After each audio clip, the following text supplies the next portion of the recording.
This week on Geek Crash Course, we're covering Sylvester McCoy's Seventh Doctor. I have a feeling this episode's going to be aces. I don't know about you, but I'm feeling mysterious. Damn it, Michael, you stole my thunder! I'm sorry? I had a pun for once.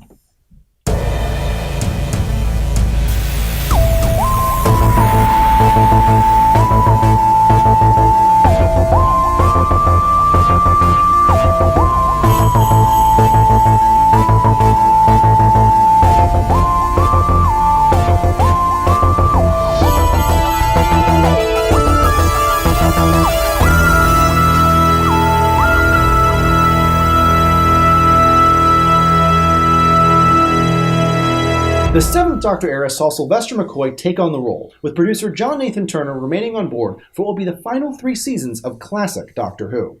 Season 24 saw Andrew Cartmel take over as script editor, but the majority of scripts were essentially burning off already commissioned serials of the Sixth Doctor era, so Cartmel didn't get the chance to put too much of his voice into the stories. Season 25 was the first push into the so-called Cartmel Master Plan, a plan to make the series darker and more grown-up, pushing a deeper backstory onto the Doctor and making him into something far more than just another Time Lord. In addition, Season 25 was the 25th anniversary of the series, which was celebrated in the less-than-awesome Silver Nemesis, which featured chrome-plated Cybermen.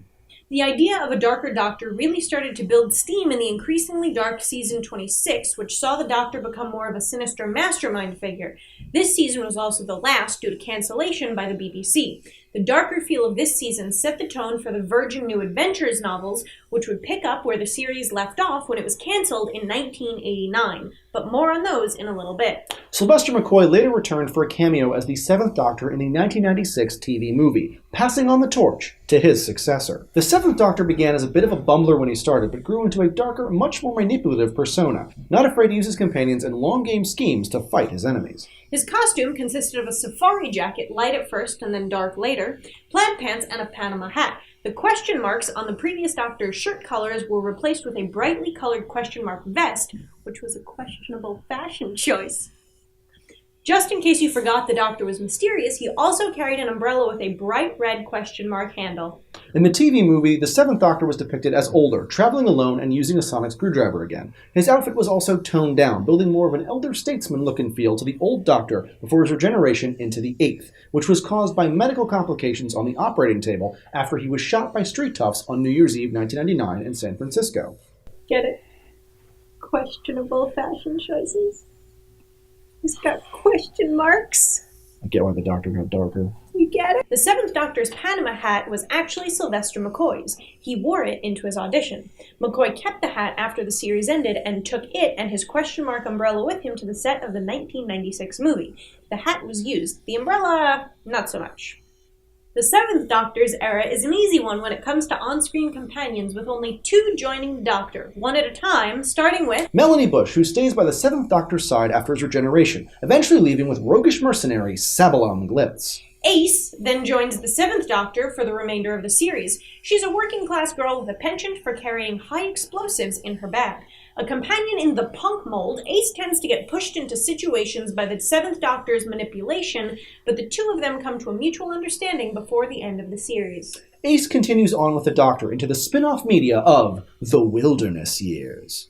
1989 to 1996, from the cancellation of the original series to the TV movie, were the first part of what would be called the Wilderness Years. New Doctor Who stories came in the form of New Adventures novels released by Virgin Publishing. These stories pushed the Seventh Doctor into even darker adventures and featured a handful of new companions, the biggest of which was Professor Bernice Summerfield, a future archaeologist who eventually gained her own spin-offs in novel and audio form. The final lines of the classic series, a speech by the Doctor to Ace as they walked to the TARDIS, were actually dubbed in after the production team had learned that they'd been cancelled. Coincidentally, McCoy recorded these lines on the 26th anniversary of the series. Our favorite serials and stories from the Seventh Doctor era include Remembrance of the Daleks, a story set in 1963, the year Doctor Who first aired, which addresses why the first Doctor landed in a junkyard in the first place, and which has a lot of great references to the earlier years of the series. Beyond Remembrance, the best Seventh Doctor stories come in season 26. Sadly, the final season of the classic era. Battlefield features an appearance by the Brigadier, in which he and the Doctor battle Morgan Le Fay of Arthurian legend and learn a revelation about the Doctor's place in that legend. Ghostlight is a serial that has confused fans for some time, but it's a great, deep story that plays with the idea of the haunted house, as well as delves into the Doctor and Ace's relationship. The Curse of Fenric is maybe my favorite story of the Seventh Doctor era, with World War II intrigue, ancient gods gone bad, and a game of chess for the fate of the world. Survival, the final story of the classic series, isn't so strong, but features an awesome final on-screen performance by the Master as played by Anthony Ainley. The Seventh Doctor also has a healthy batch of Big Finish audio stories, traveling with a variety of companions, including new characters created for the audios. What's your favorite Seventh Doctor adventure? Let us know in the comments below, and remember to subscribe if you have a vested interest in Geek Crash Course. You've got to stop. That's 3! A 30th anniversary charity special in 1993, Dimensions in Time reunited Doctors from the 3rd to the 7th and various companions from the whole series in a history-spanning adventure on the sets of soap opera EastEnders to battle the evil Time Lord scientist, the Ronnie. There was also a minor crossover with EastEnders in the process. We don't really talk about it at all. That is it for this week's 7th Doctor Who special from Geek Crash Course on the 7th Doctor era. If you have any questions, you can find us on Twitter, Facebook, and our website, geekcrashcourse.com. Thanks for watching, and we'll see you next week on Geek Crash Course. Mastermind. Pun now. Pun now. If we pun like animals, we'll die like animals!